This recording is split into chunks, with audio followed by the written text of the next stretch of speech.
I'm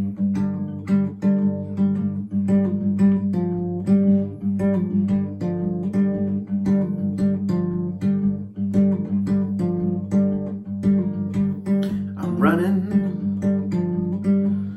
as fast as I can from things you can't understand. I'm running far across the land. I'm running far, far away. I never stop, no matter what you say. I'm running, oh, I'm running every night and every day.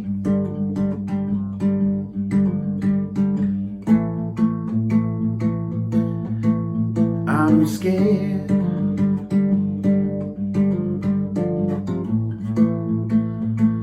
Oh, I am scared. I'm scared they're coming after me.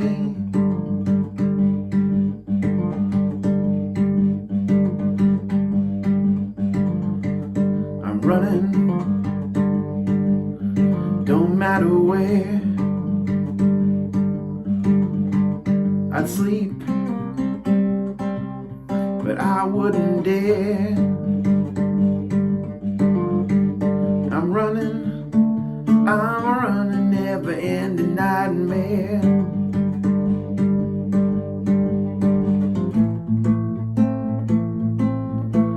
I'm scared.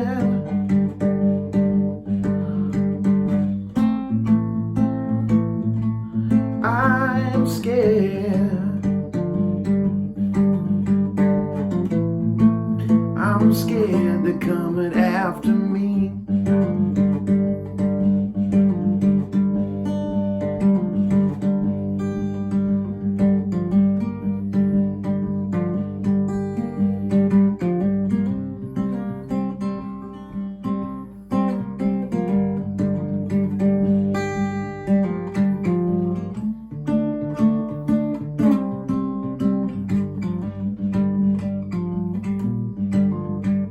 I'm running,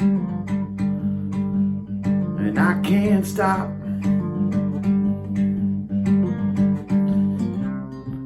Broke the hands off of my clock. I'm running till the day my body drops. I'm running, I'm running. I'm running, I'm running, I'm running, I'm running, don't you understand? I'm running from the man.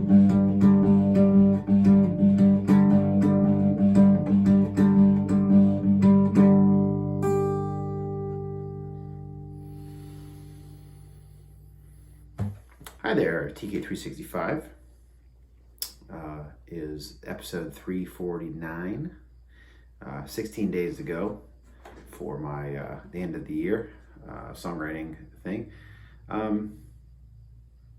This song is called I'm Running. It's quite prevalent in the lyrics. I've been haunted today, not in a bad way, of my evening last night, which I posted about this. If you're watching this video and you haven't seen the other post, go back to the page, scroll down, I guess, and look at the next post. I mentioned this yesterday during my video that I was going to play with a couple of music legends, and boy, it was something. Awesome and weird, and what a strange day. But ended up being, it changed. I think it changed the way I look at some things musically, which was cool. Just the opportunity to play with those guys, and one dude, the bass player who also played bouzouki, Calvin Samuel, he played with like Crosby, Stills and Nash and just all these 60s bands. He knew Hendrix personally. It's just like, it was crazy. And he came out and did this song in like this A minor sort of thing. And he had his bouzouki. He told me that he tuned his bouzouki, which is like this 8-string Greek instrument that looks like a gourd with a neck on it, weird thing. And he told me that he strung it like a 12-string and like a regular guitar. So he learned to play it like this weird, instead of learning it like the standard tuning that this bouzouki's in, he learned it in this oddball sort of thing, which kind of sounds like a 12-string with missing some strings. And he just went ripping into this like this. It was just this attacky sort of thing, and he was talking about being in the jungle and trying to get away, and boy, I mean, definitely the first 15 minutes of playing that show last night was just, it was something. It was like got into like this territory of just wow. And it's kind of in my head all day. Like I'd love to write a song that was like in that same sort of vein, which I mean, I have to do it in my crazy way, I guess. But it was just this driving rhythm, and I wanted it to be sort of a blues progression, but with some things the way I would write it. So I guess I was trying to do my impression of what we were doing last night, which I don't know was off the cuff or something he wrote. I have no idea, but it was really cool, and just that feeling of being like in the moment and like forgetting about all of the things I was worried about, and all like, am I playing well enough? Or it's like, no, I belong here. I belong sitting here playing. I can do this, and it's just like all those fears I had of it, all those things I thought too much about were just gone, and I think I'm gonna have to start chasing that feeling of like, you're up there playing like nothing else matters. You're there to entertain the people, and you're there to have a good time, and was just like this. It just changed. I feel like I might have been changed for the better. So unfortunately, I don't have any gigs with a band for a while, but I'm going to certainly be trying to find that feeling moving on. So this tune is basically just a paranoia sort of thing, scared they're coming after me sort of thing. There's never really a